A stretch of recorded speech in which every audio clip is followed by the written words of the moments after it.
झूलेलाल सेवा समिति के महासचिव भाई सुनील जी खत्री ने अपने पुत्र धर्म का पालन करते हुए चीरवा से 7 किलोमीटर आगे एक विशाल मां का दरबार स्थापित किया। आप सभी को मैं बहुत बहुत धन्यवाद, बहुत बहुत शुभकामनाएं, बहुत बहुत बधाई देता हूं। उदयपुर में ऐतिहासिक कार्य हुआ। भाई सुनील खत्री ने न सिर्फ मां वैष्णो का दरबार वहां स्थापित करने का प्रयास किया, बल्कि वहां पर आने वाले प्रत्येक व्यक्ति को वो व्यक्ति संख्या 1 से 2000-3000 तक निःशुल्क भोजन की खुद की व्यवस्था भी इन्होंने अपने भाव से की है। मैं आप सभी को भाई सुनील खत्री का परिचय देते हुए अवगत कराता हूं।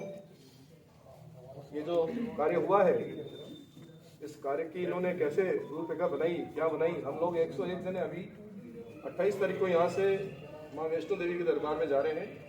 वहाँ से अमर जोत लेके हम लोग आएंगे। अमर जोत का उदयपुर में जगह जगह स्वागत कराते हम लोग माँ के दरबार में स्थापित करेंगे। इसके आगे मैं भाई सुनील खत्री से आग्रह करता हूँ, पूरा विस्तार से आप लोगों को बताएंगे। भाई सुनील जी खत्री। सबसे पहले मैं बताना चाहूँगा कि ये विचार कैसे आया हमारे परिवार में।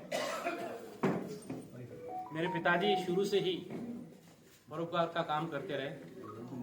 उनकी इच्छा थी कि एक उदयपुर में हम ऐसा स्थान बनाए जहाँ निःशुल्क लोगों को भोजन करा सके। फिर मैंने कहा कि निःशुल्क भोजन करने आप पास कौन आएगा, तो क्यों ना एक मंदिर बनवा लें। मंदिर बना लें तो लोग आएंगे, दर्शन भी करेंगे। तो ये काफ़ी सालों से चर्चा चल रही थी, 10-15 साल से। तो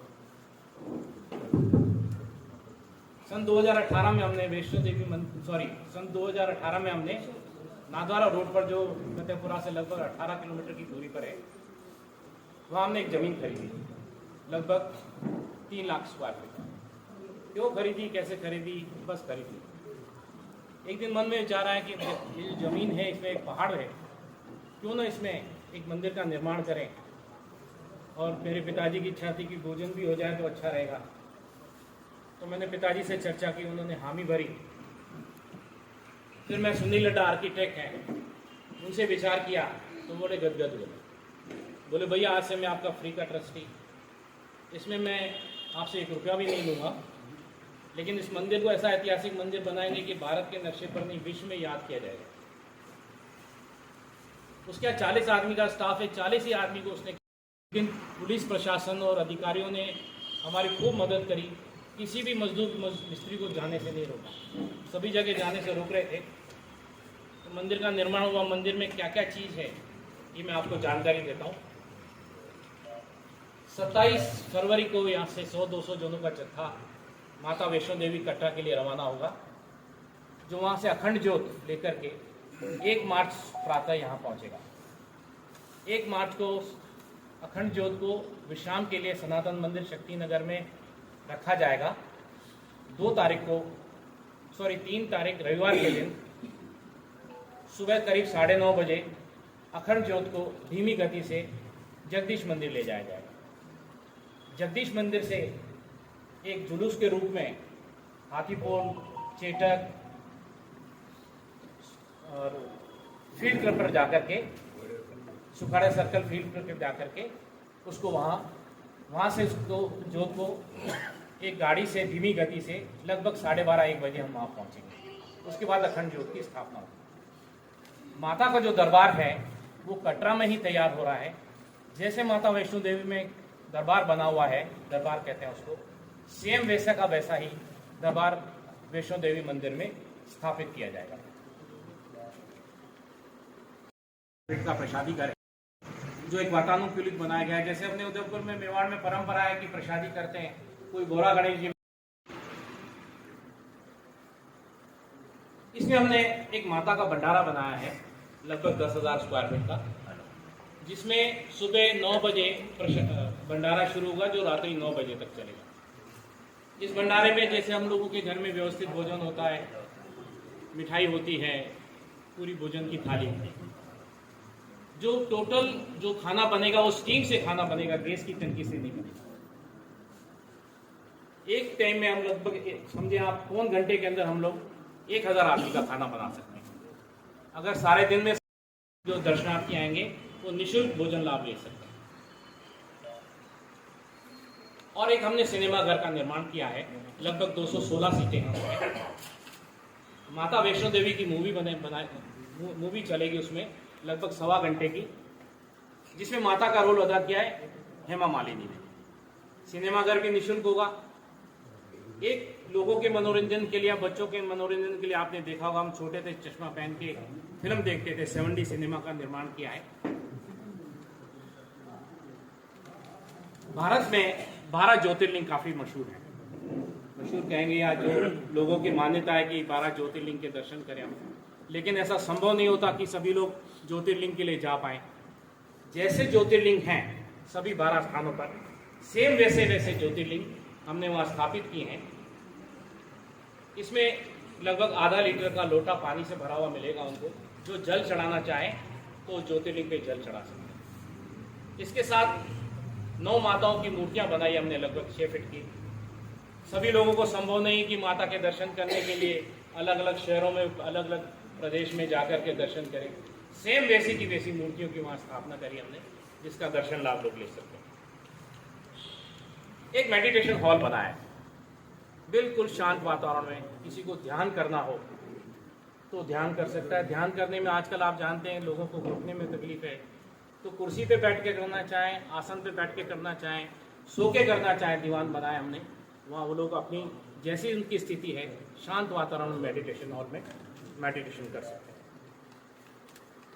आजकल बच्चों में ये जानकारी नहीं है माताओं के बारे में और ज्योतिर्लिंग के बारे में। एक हमने लाइब्रेरी का निर्माण किया है। उस लाइब्रेरी में बच्चे, बड़े, आप, हम लोग सब माताओं की जानकारी लेना चाहें, उनके बारे में जानना चाहें तो उस लाइब्रेरी में बैठ के उनको ले सकते हैं। एक मुख्य रूप से जो माता का स्थान है, गुफा बनाई हमने। गुफा जो बनी है हमारे यहाँ मदन माली करके हैं, 50 वर्षीय हैं। उन्होंने काफ़ी लंबी गुफा बनाई है, अपने मन से बनाई है, दिल से बनाई है। गुफाएं 2 बनाई है, एक बुजुर्गों के लिए, एक जवानों के लिए।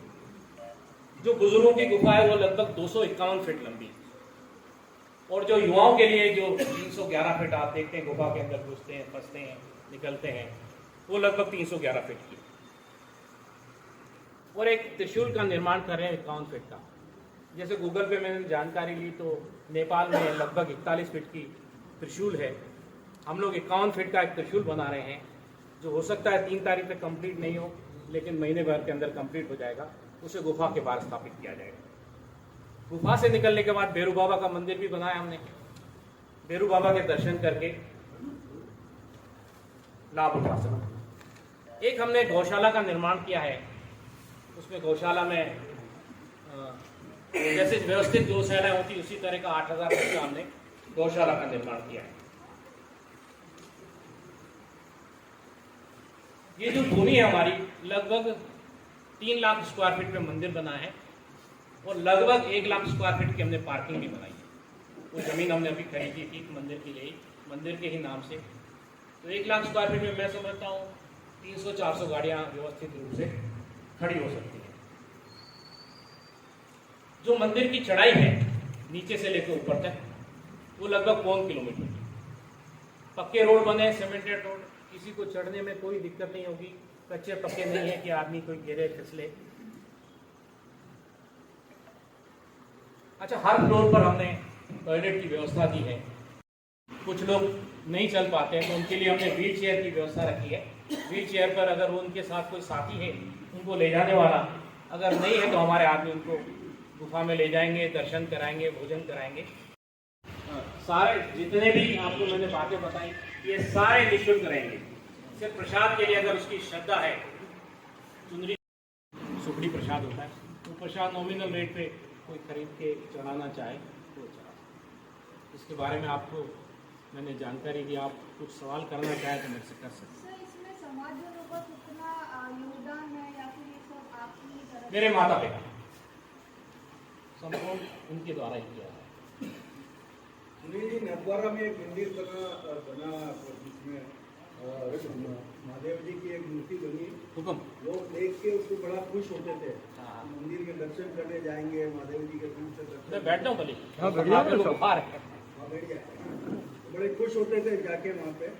लेकिन जब उसका लोकार्पण हुआ तो लोग दुखी हो गए, क्योंकि वहाँ पे टिकट लग गया और महादेव जी के दर्शन के लिए वहाँ पे ऐसी इतनी सारी चीजें वहाँ पे उन्होंने प्रोफेशनल कर दी कि अब 1400 रुपये से तू जिंदा है और तेरे बच्चों को ही समझाना, भले ही 5 आदमी को भोजन कराना, लेकिन पैसा किसी से नहीं, न एंट्री रखना, न भोजन का किसी से पैसा लेना। अच्छा, भोजन प्रसाद जो माता का भंडारा बनेगा वो बिना लहसुन प्याज और घी के बनेगा। अच्छा, खाने में भी मतलब जैसे हम लोगों ने दाल चावल, अच्छा गुजराती लोग आते हैं मीठी दाल, नमकीन दाल, एक लौकी की सब्जी हमने स्पेशल डेवलप करी है। खाने का शुल्क भी नहीं लगेगा? ना ना, कुछ भी नहीं, आपको जेब में हाथ नहीं डालना है, अंदर घुसने का प्रवेश टिकट कुछ भी नहीं है। मैंने कहा ना, जेब में हाथ नहीं डालना। सिर्फ अगर आप माता को चुनरी चढ़ाना चाहें, प्रसाद लेना चाहें, घर नहीं ले जाना। जी, इसमें नवरात्रि में क्या विशेष पूजा व्यवस्था है? नवरात्रि में अच्छा एक दूसरी बात बताना होगा, ओपन एयर थिएटर जैसे भारतीय लोक कला मंडल है ना, इस तरह का ओपन एयर थिएटर जैसे भारतीय लोक कला मंडल में है, ऐसा हमने 2000 लोगों की बहुत ही व्यवस्थित चौड़ी सी, आदमी बैठा है नीचे, पैरों के पीछे कोई बैठा है तो टच नहीं होगा, 2000 लोगों के बैठने की व्यवस्था है उसमें। प्लस एक 40,000 फीट का गार्डन है, 40,000 फीट में मेरे ख्याल से 5-7 हजार लोग बैठ सकते हैं। नवरात्रि के दिनों में 9 ही दिन जागरण होगा। पहला जागरण हमारे किशोर जी जामवानी ने अनाउंस किया था कि पहला जागरण हम करेंगे, तो इस तरह से जो होगा, हम मंदिर की तरफ से भी होगा जागरण रोज। हर नवरात्रि, छोटे नवरात्रि बड़े नवरात्रि में तो एक बड़ा सा मेला करेंगे। मेरे माता पिता उद्घाटन वही करेंगे, अतिथि तो आप सब आए, हरीश जी बताएंगे। अतिथि सारे उदयपुर के जो हमारे नगर के एमएलए हैं, मेंबर पार्लियामेंट है, शासन के, उदयपुर के मेयर साहब हैं, अधिकारीगण हैं, सभी रहेंगे। शोभा बढ़ती है, हमारे अतिथि हमारे साथ होते हैं। लेकिन मंदिर जो स्थापित किया जा रहा है, इसको इसका उद्घाटन कर नहीं देना चाहते। आपके जो माता पिता हैं उनके हाथ से एक लच्छा डोरा हम लोग कराएंगे, एक पवित्रता के नाम। बाकी अतिथिगण जो भी होंगे सारे, सभी से बात हो गई है, राजसमंद के डिप्टी महेश्वरी जी हो गई है, सब समाज के लोग। आज शाम को 5 बजे हमने एक मीटिंग यहाँ पर रखी है जिसमें उदयपुर के सारे समाज के लोग हैं। ये कार्यक्रम एक जनहित कार्यक्रम होगा। ये व्यक्ति से इन्होंने अपने ट्रस्ट के माध्यम से ये चीज डेवलप करी है, लेकिन हमारी नहीं है, ये हम सब की है, हमारे भाव यही है। राजानी जी, इसमें कितना खर्चा आ रहा है पूरा मंदिर ये भी न गिनना चाहते हैं। नहीं, मैं क्षमा प्रार्थी हूँ, हम न गिनना चाहते हैं, भाव है हमारे, और आप सबको भी हम चाहते हैं विजिट कराएं हम लोग, और आपको बहुत सुंदर लगेगा। हम लोगों ने बड़ा भाव से बनाया। इसमें मैं एक अनऑफिशियल शब्द भी यूज करना चाहूँगा। अभी भाई सुनील जी ने आपसे जिस तरह से बातें करी, हम लोग कॉमर्शियल नहीं है, हम लोग व्यापारी लोग हैं, सीधे लोग हैं।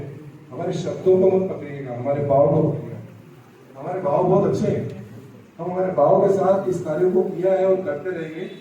इन परिवार के साथ सारा समाज जुड़ के रहेगा, लेकिन सर्व समाज की मीटिंग बुलाने का तात्पर्य यही है कि सारा शहर, ये माता वैष्णो देवी किसी समाज की नहीं, किसी व्यक्ति की नहीं, हम सबकी है। हम सबके भाव में और हम सब पॉजिटिव भाव से सेवा करेंगे। नाम उसमें से जो हमने देना है, हम देने की माता से कृपा करते हैं, हमें देवे और देवे, वहां पे लेने का नहीं है हमारे को। अच्छा, दरबार भी वही वैष्णो देवी कटरा से ही बंद करके, जैसे आप देख रहे हैं, तो वही वैष्णो देवी कटरा में तैयार हो रहा है। और जो मतलब आप विश्वास नहीं करेंगे, हम लोग अभी इन्होंने अभी 2 दिन पहले एक मीटिंग रखी थी वहाँ पे। हम लोग समाज से करना और निःशुल्क सेवा करना अपने आप में बहुत बड़ी हिम्मत की काम। सर आपने ये बताया नहीं, कई टेम्पल्स डेवलप्ड हो रहे हैं, तो एक हमारे माँ वैष्णो दरबार भी वहाँ पर हो गया।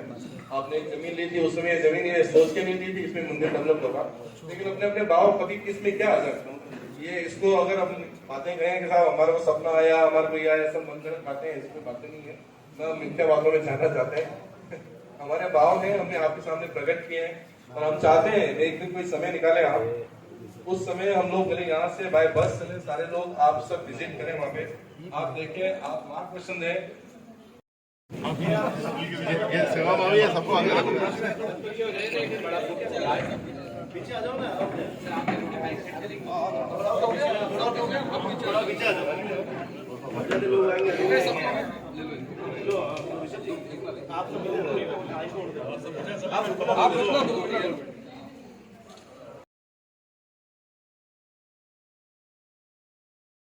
जय माता की। शॉर्ट में बता दीजिए किस तरह का मंदिर बन रहा है, कब से आप सवाल पूछे तो मैं बताऊं। कोई है पीछे बाइक पकड़ना। नाथद्वारा रोड पर एक विशाल माता वैष्णो देवी मंदिर का निर्माण संपूर्ण हो चुका है, जिसका उद्घाटन 3 मार्च दिन में 1 बजे होगा। 27 फरवरी को एक जत्था यहाँ से 100-200 जनों का वैष्णो देवी कटरा जाएगा, जहाँ से अखंड ज्योत लेकर के 2 तारीख सुबह यहाँ पहुँचेगा। अखंड ज्योत को रात्रि विश्राम के लिए सनातन मंदिर शक्ति नगर में विश्राम दिया जाएगा। 3 तारीख को प्रातः लगभग 10 बजे जगदीश मंदिर से विशाल शोभा यात्रा के रूप में हाथीपोल, चेटक, UIT होते हुए फील्ड क्लब पर समाप्त किया जाएगा। वहाँ से धीमी गति से ज्योत को वैष्णो देवी मंदिर नाथद्वारा रोड पर ले जाया जाएगा, जहाँ करीब 12:30-1 बजे पहुँचेंगे। 1 बजे बाद माता का भंडारा प्रारंभ होगा। वैष्णो देवी मंदिर परिसर में हमने एक प्रसादी घर का निर्माण किया है। जैसा कि आप जानते हैं, मेवाड़ में प्रसादी का काफ़ी चलन है। लोग कई मंदिरों में मन्नत मांगते हैं, उनकी मन्नत पूरी होती, कहीं जगह नहीं मिलती, तो वहाँ पर वो लोग एक वातानुकूलित 8000 फीट का हॉल बनाया है, जहाँ वो अपनी प्रसादी कर सकते हैं। इसी के साथ प्रातः 9 बजे से लेकर रात्रि 9 बजे तक माता का भंडारा चलेगा, जहाँ भोजन प्रसाद की व्यवस्था होगी, जो पूरी तरह से निःशुल्क होगी। मंदिर परिसर के अंदर ना कोई एंट्री फीस है, ना भोजन का कुछ पैसा है। आप लोग निःशुल्क मंदिर में लाभ ले सकते हैं। इसी के साथ हमने एक 216 सीट का सिनेमा घर का निर्माण किया है, जिसमें 1.25 घंटे की माता वैष्णो देवी की फिल्म दिखाई जाएगी कि कैसे माता वैष्णो देवी ने जन्म लिया, कैसे भैरवनाथ का वध किया। लगभग 1.25 घंटे की मूवी है, वो भी निःशुल्क रहेगी।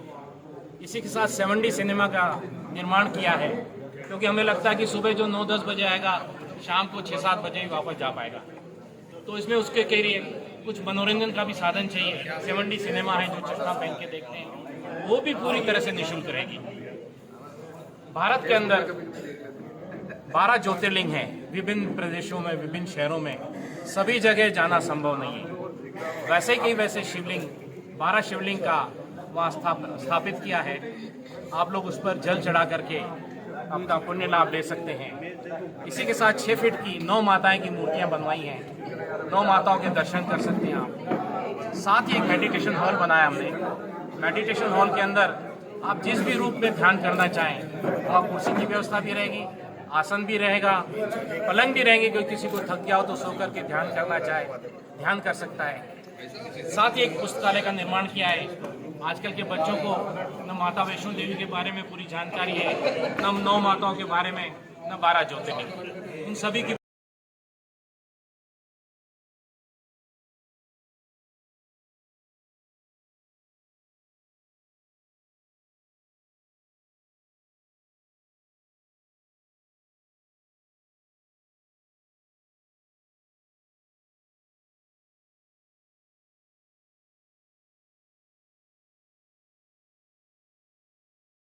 चाहें। माता को चुनरी या एक सुगड़ी प्रसाद हमने डेवलप किया है, वो अगर आप चढ़ाना चाहें, वो अपनी श्रद्धा है, वो आप उसका शिलान्यास 3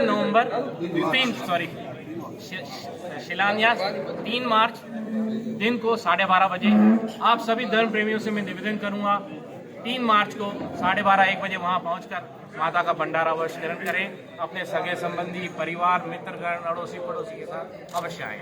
मंदिर में जो गुफा है उसके बारे में बताएं। अच्छा, मंदिर की जो गुफा है वो बुजुर्ग 2 गुफाएं बनाई हमने। एक बुजुर्गों की गुफा है, वो लगभग 251 फीट की है। एक युवाओं के लिए हमने एक एडवेंचर गुफा बनाई है, वो जो लगभग 301 फीट की है। जो अच्छा, एक अखंड ज्योत। अच्छा, दूसरा एक गौशाला का भी निर्माण किया है, अखंड ज्योत का जो स्थान है वो 40 फीट ऊंचाई पर रखा गया। जो भी आप अखंड ज्योत के दर्शन, जो अखंड ज्योत कटरा से लाई जाएगी उसको थोड़ी सीढ़ियां जरूर चढ़नी